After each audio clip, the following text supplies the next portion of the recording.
Hello guys, मैं चंदन कुमार आपका अपना चैनल ट्रस्ट स्टडी पॉइंट पर स्वागत है।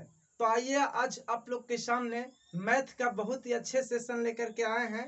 तो अगर मेरे चैनल पे आज आप पहली बार हैं तो आप मेरे चैनल को सर्वप्रथम सब्सक्राइब करें, शेयर करें और बगल में आए बेल आइकन को जरूर दबाएं ताकि इस चैनल से संबंधित सभी प्रकार का नोटिफिकेशन आपको प्राप्त हो सके।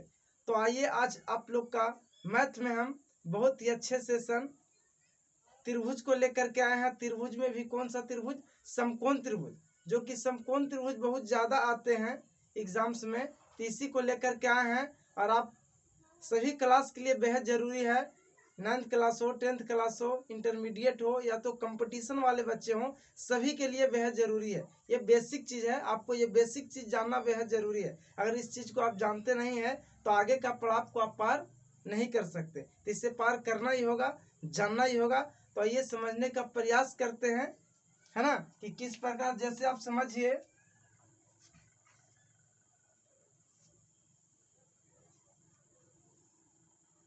ये आपका एक त्रिभुज है ना, और यहाँ आपका 90 डिग्री का कोण बनता है। कितना कोण बनता है? 90 डिग्री, यानी समकोण। ये 90 डिग्री है, बी है, ए मान लीजिए, सी मान लीजिए, है ना। तो इससे कौन सा, जब किसी त्रिभुज का एक कोण 90 डिग्री का हो तो उसे समकोण त्रिभुज कहते हैं। आपको त्रिभुज का वीडियो भी हम बताए हैं, त्रिभुज के प्रकार के, उसे आप देख लीजिएगा, सर्च मार दीजिएगा ट्रस्ट स्टडी पॉइंट त्रिभुज, है ना, आपको मिल जाएंगे। तो देखिए कौन सा त्रिभुज है? समकोण त्रिभुज, है ना। अब देखिए, जहाँ ये, इसे क्या बोलते हैं? जो सीधा पड़ा हुआ है इसे नीचे आधार बोलते हैं। इसे क्या बोलते हैं हम? आधार। आधार के जो सामने वाली भुजा होती है, जो ऊपर से पड़ा हुआ होता है सीधे, इसे लंब बोला जाता है। क्या बोलते हैं? लंब। और जो सबसे त्रिभुज की बड़ी भुजा होती है इसे कर्ण बोलते हैं। क्या बोलते हैं? कर्ण, है ना। इसे इंग्लिश में आधार को बेस बोलते हैं, बी से डिनोट करते हैं। किससे डिनोट करते हैं हम लोग? बी से, बेस। और जो लंब है इसे हाइपोटेनस, एच से डिनोट करते हैं। किससे? परपेंडिकुलर, सॉरी, किससे? परपेंडिकुलर। और कर्ण को हम लोग एच से डिनोट करते हैं, हाइपोटेनस, है ना।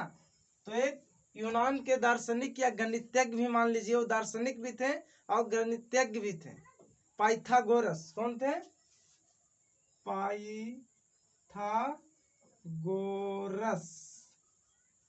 पाइथागोरस महोदय, या तो इन्हें उर्दू में साहब भी बोल सकते हैं, है ना।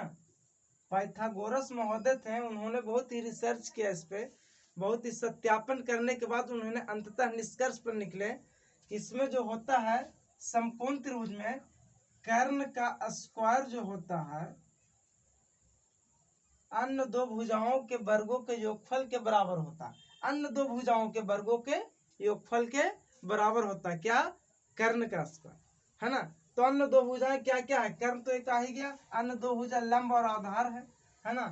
तो लंब या तो आधार लिखिए पहले, आधार के स्क्वायर प्लस लंब के स्क्वायर होते हैं। इसे इस प्रकार भी कर सकते हैं, एच के स्क्वायर बराबर बी के स्क्वायर प्लस पी के स्क्वायर। तो खाली हम अगर एच को ले लेते हैं कर्ण बराबर, तो अंडर रूट बी के स्क्वायर जोड़ पी के स्क्वायर हो जाएंगे, है ना। तो इस प्रकार से भी आप समझ सकते हैं।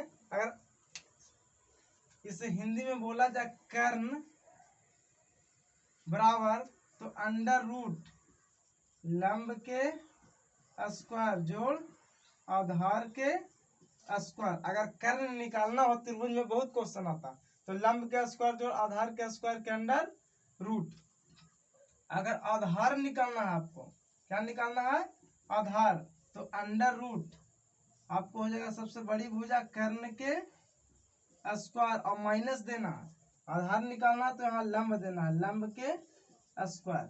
अगर आपको लंब निकालना है, परपेंडिकुलर निकालना है, तो अंडर रूट देना है और कर्ण देना है, कर्ण के स्क्वायर माइनस आधार के स्क्वायर, है ना। तो आइए आपको एक क्वेश्चन हम बता देते किस प्रकार से होता है, देखने का प्रयास कीजिए।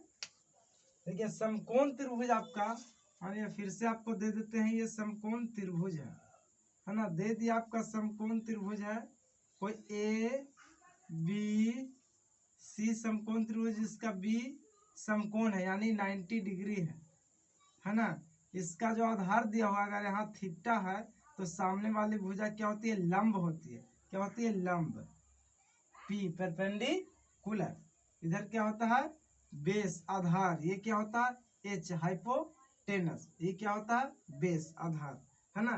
तो आपको दे दिया किसी समकोण त्रिभुज में बी है जो 90 डिग्री है, समकोण है ना। ये आपका क्या है, ए बी सी, ये 90 डिग्री है। बी सी बराबर दे दिया मान लिया 4 सेंटीमीटर है ना, आपको दे दिया आधार इतना है 4 सेंटीमीटर, लंब आपको 3 सेंटीमीटर है, तो कर्ण निकाले, एसी निकाले, एसी आपको निकालना है, ये कर्ण इसको बोलते हैं, क्या बोलते हैं, कर्ण। तो देखिए कर्ण बराबर क्या होगा, क्या बताते हैं, कर्ण बराबर अंडर रूट लंब के स्क्वायर जोड़ आधार के स्क्वायर है ना। तो लंब के स्क्वायर, तो लंब क्या है, आगे तो अंडर रूट टोपी हम चढ़ा देंगे, उसके बाद लंब क्या स्क्वायर, तो लंब क्या है ये बताए थे कि लंब है ना। अगर ये आधार है तो सामने क्या होगा, थीटा के सामने लंब होगा, तो लंब कितना होगा, 3 सेंटीमीटर के स्क्वायर जोड़ आधार, आधार कितना बचा हुआ आधार है 4 सेंटीमीटर के स्क्वायर। अब 3 सेंटीमीटर का स्क्वायर यानी 3 गुने 3 दो बार, तो 3 दिया 9 प्लस 4 चौके 16, तो 16 9 कितना हो गया जी, 25 सेंटीमीटर स्क्वायर। अगर सेंटीमीटर को भी गुना करेंगे तो कितना आएगा, 25 सेंटीमीटर स्क्वायर। और रूट का मतलब होता है वर्गमूल, इसका वर्गमूल कितना होगा, 25 का 5 होता है, और सेंटीमीटर दो बार होता है, इसका सेंटीमीटर स्क्वायर का वर्गमूल क्या होता है, खाली सीएम होगा, तो 5 सीएम आपका आंसर हो गया। क्या आ गया, ये कर्ण आ गया। अगर इसी प्रकार से और भी क्वेश्चन आपको रहे, अगर ऐसा रहे कोई समकोण त्रिभुज है ना, ए बी सी है, बी समकोण है, इसका कर्ण दिया 10 मीटर है, आधार जो इसका है 8 मीटर है, तो लंब निकालें, पी निकालें, क्या निकालना है, लंब, पी निकालना है परपेंडिकुलर है ना। क्वेश्चन को समझिए, तो लंब बराबर हम सूत्र क्या लिखा है अभी अभी, देखिए लंब बराबर अंडर रूट कर्ण के स्क्वायर, कर्ण के क्या होगा, स्क्वायर माइनस आधार के स्क्वायर है ना। अब देखिए कर्ण, तो कर्ण कितना है देख लीजिए 10 है, तो 10 के स्क्वायर माइनस आधार, तो आधार कितना है 8 है, तो 8 का स्क्वायर। अब देखिए 10 का स्क्वायर है, तो यानी 10 गुने 10 दो मरतबा है, कितना बार है, 2 बार है, माइनस 8 का स्क्वायर, तो 8 गुने 8 2 बार है, कितने बार है, 2 बार। अब देखिए 10 दहिए 100 माइनस 8 64, अब देखिए 100 में से 64 गया, कितना बचेगा जी, 100 में से 64 जाएगा, तो अंडर रूट 36। अब 36 का वर्गमूल कितना होता है, 6 था, कितना 6, सब मीटर में, तो ये मीटर में आएगा है ना, क्योंकि यहाँ मीटर स्क्वायर आता है, उसका वर्गमूल कितना होगा, मीटर। ये आपका आंसर हो गया। तो इस प्रकार से अगर ऐसा 3 गो में से 2 गो दिया रहे तो आप नहीं निकालिएगा, इसका फॉर्मूला तो बता ही दिए हम है ना, कि कर्ण का स्क्वायर जो होता है अन्य दो भुजाओं की, यानी लंब स्क्वायर जो आधार स्क्वायर, तो इस पर तो सब बन ही जाएगा, 2 दिया हुआ तो अगला निकल जाएगा, कोई भी 2 रहेगा तो तीसरा को निकाल लेना, ये 2 को देगा कभी नहीं देगा, ये 2 को देगा तो ये नहीं देगा, इस प्रकार से निकाल लेना। अब देखिए इस पर और स्पेशल क्वेश्चन कैसे आता है उसको हम बताते हैं, इसे स्क्रीनशॉट लीजिए।